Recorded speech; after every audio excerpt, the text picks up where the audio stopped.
Friends, दुनिया के सबसे बड़े इन्वेस्टर मिस्टर वॉरेन बफेट कहते हैं कि प्राइस इज व्हाट यू पे, value is what you get. दोस्तों, मुझे लगता है कि इसका मतलब आप सभी को समझाने की ज़रूरत नहीं है।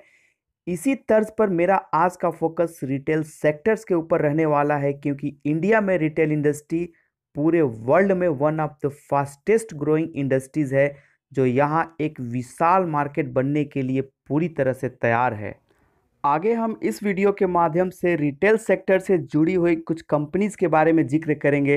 लेकिन दोस्तों, अभी हमारे लिए ये जानना ज़रूरी है कि वास्तव में रिटेल इंडस्ट्रीज है क्या, इंडिया में इसकी market size and future opportunities क्या है, कौन से वो फैक्टर्स हैं जो इस इंडस्ट्रीज़ को बहुत तेज़ी से इवॉल्व कर रहे हैं।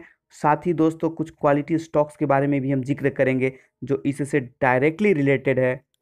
यदि आपने मेरा YouTube channel Tony stock box subscribe नहीं किया है तो प्लीज़ कर ले, क्योंकि बहुत सारे क्वालिटीज़ वीडियोस और उसका अपडेट्स हम आगे चलकर देते रहेंगे। रिटेल का मतलब होता है किसी प्रोडक्ट को किसी सेट लोकेशन के ऊपर बेचना। रिटेलर्स बेसिकली मैन्युफैक्चरर और कंज्यूमर के बीच का एक कड़ी होता है।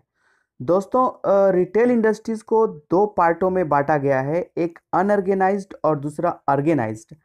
अनऑर्गेनाइज्ड का मतलब होता है जनरल स्टोर, जो किराना दुकान कहे जाते हैं, मॉम्स एंड पॉप्स स्टोर भी इसको कहा जाता है, जो पुराने तरीके से कम पूंजी पर काम करते हैं, और हमारे कंट्री में ऐसे स्टोर्स फ्लडेड हैं। दूसरा दोस्तों जो पार्ट है वो ऑर्गेनाइज्ड रिटेल है। ऑर्गेनाइज्ड रिटेल का कहने का मतलब मॉल से है, supermarket, hyper market, departmental stores या फिर कन्वेनियंस स्टोर्स कह सकते हैं, जो कि पूरी तरह से कैपिटल इंटेंसिव होते हैं, मॉडर्न तरीके से काम करते हैं। और ऐसा माना जाता है दोस्तों कि एक छत के नीचे ज़रूरत की सारी सामान मिल जाती है। मेरा इस वीडियो में फोकस जो है ऑर्गेनाइज्ड रिटेल के ऊपर ही रहने वाला है, क्योंकि जब भी कोई कंट्री ग्रो करती है तो उसमें ऑर्गेनाइज सेक्टर्स का मार्केट शेयर बहुत तेज़ी से बढ़ता है, यानी अनऑर्गेनाइज सेक्टर्स का मार्केट शेयर कम होता है। दोस्तों, जहाँ तक मार्केट साइज की बात आती है तो हमारे कंट्री में ऑर्गेनाइज रिटेल सेक्टर्स का मार्केट शेयर केवल 7% है, ओनली 7%, जबकि अनऑर्गेनाइज सेक्टर्स का मार्केट शेयर है 93%। यानी आप इमेजिन कर सकते हैं कि आगे फ्यूचर में चल करके इनके लिए कितना ज़्यादा रूम ओपन है ग्रो करने के लिए। और इसीलिए मैं बहुत सारे वैसे शेयर्स के बारे में भी जिक्र करूंगा जो इसका सबसे ज़्यादा फ़ायदा उठाएंगे।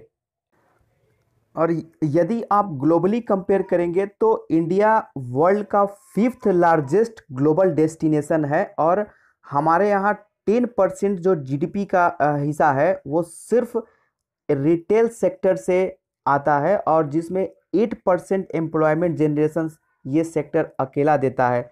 दोस्तों, एक अनुमान के अनुसार 2020 तक इंडिया में ऐसा माना जा रहा है कि इसका मार्केट जो शेयर होगा रिटेल सेक्टर्स का वो 1.1 ट्रिलियन यूएस डॉलर के बराबर होगा। तो इतना ज़्यादा स्कोप है, आप सोच सकते हैं। चलिए अब बात करते हैं कि कौन से वो फैक्टर्स हैं जो हमारे यहाँ ऑर्गेनाइज रिटेल प्लेयर्स को ग्रो करने में मदद दे रहे हैं। तो दोस्तों, पहला जो फैक्टर्स है वो है इंक्रीजिंग डिस्पोजेबल इनकम। यानी जैसे जैसे किसी कंट्री की इनकम इकोनॉमिक ग्रो करती है, लोगों का पर कैपिटा इनकम ग्रो करता है, लोगों की सेविंग्स बढ़ती है, और उसका अल्टीमेट रिजल्ट ये होता है कि लोग अपने खर्च ज़्यादा करते हैं, यानी कंजप्शंस के ऊपर ज़्यादा खर्च करते हैं। इसका डायरेक्ट फ़ायदा इन सभी रिटेल से जुड़ी हुई कंपनियों को ग्रो करने में होता है। फ्रेंड्स, दूसरा फैक्टर जो है वो है फेवरेबल डेमोग्राफिक्स।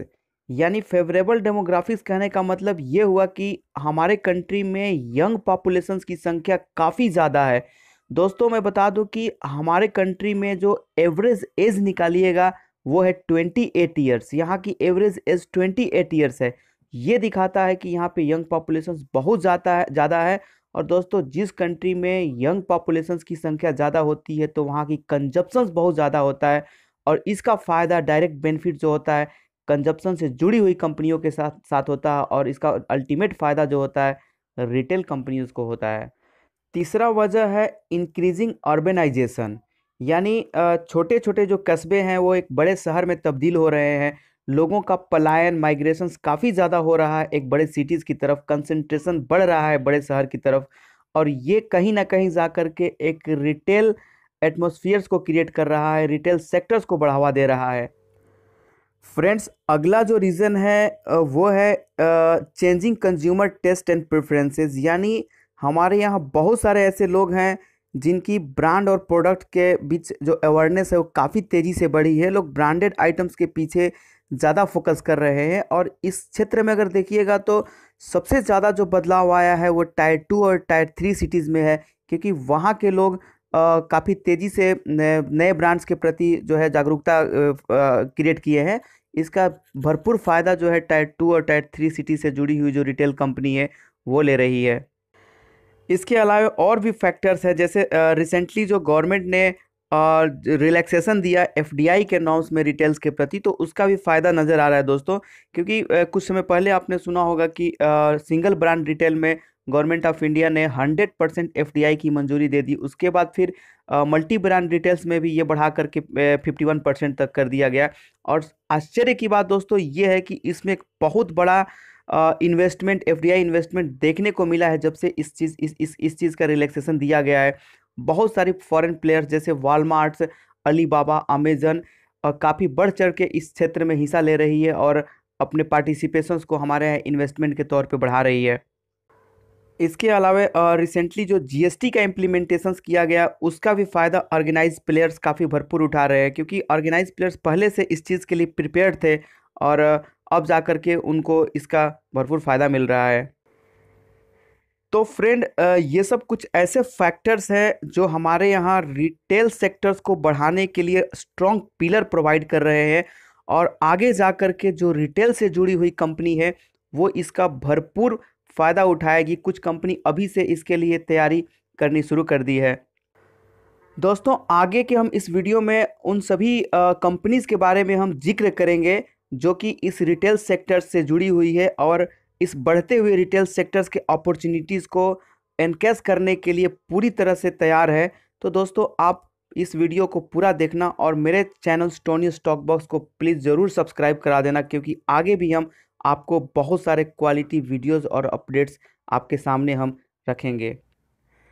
चलिए दोस्तों, अब जानते हैं उन कंपनीज के बारे में जो रिटेल कारोबार में है। पहला जो कंपनी है वो है अवेन्यू सुपरमार्ट।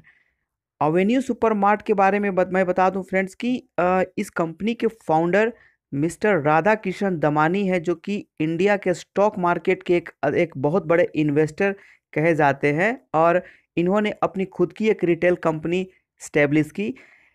एवेन्यू सुपरमार्ट जो है वो डी मार्ट नाम की इनकी रिटेल चेन चलती है और फिलहाल इनके पास 160 से भी ज़्यादा स्टोर्स है।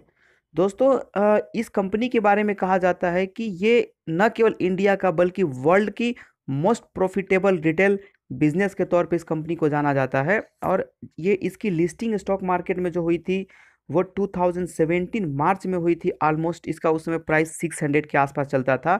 और मैं दोस्तों बता दूं कि प्रेजेंटली इस स्टॉक की प्राइस 1500 से भी ज़्यादा है। पर दोस्तों, स्टॉक मार्केट में जैसा आप जानते होंगे कि एक अच्छी कंपनी के होने के अलावा एक अच्छे प्राइस का होना बहुत ज़रूरी होता है, जिसमें मेरा अगर पर्सनल व्यू जिस स्टॉक के ऊपर लीजिएगा तो इसकी वैल्यूएशंस काफ़ी महंगी है।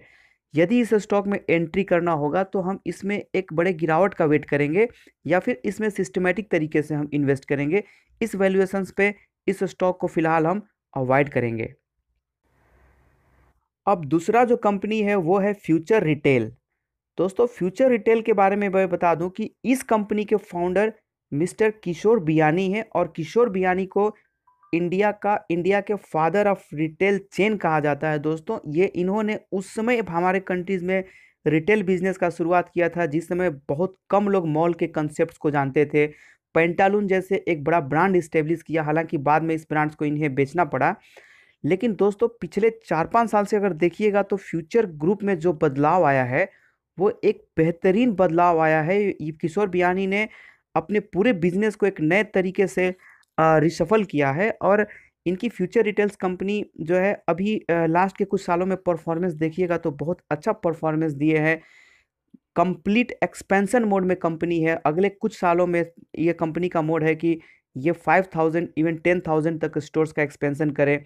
हाल के अगर 2-3 साल के अंदर देखिएगा तो इन्होंने कई बड़ी कंपनियों के साथ कोलेबोरेशन किया, यानी कह सकते हैं कंसोलिडेशंस के ऊपर इनका पूरा फोकस है।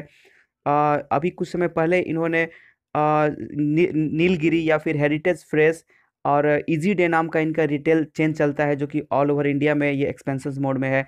इनके प्राइवेट लेवल प्रोडक्ट्स है।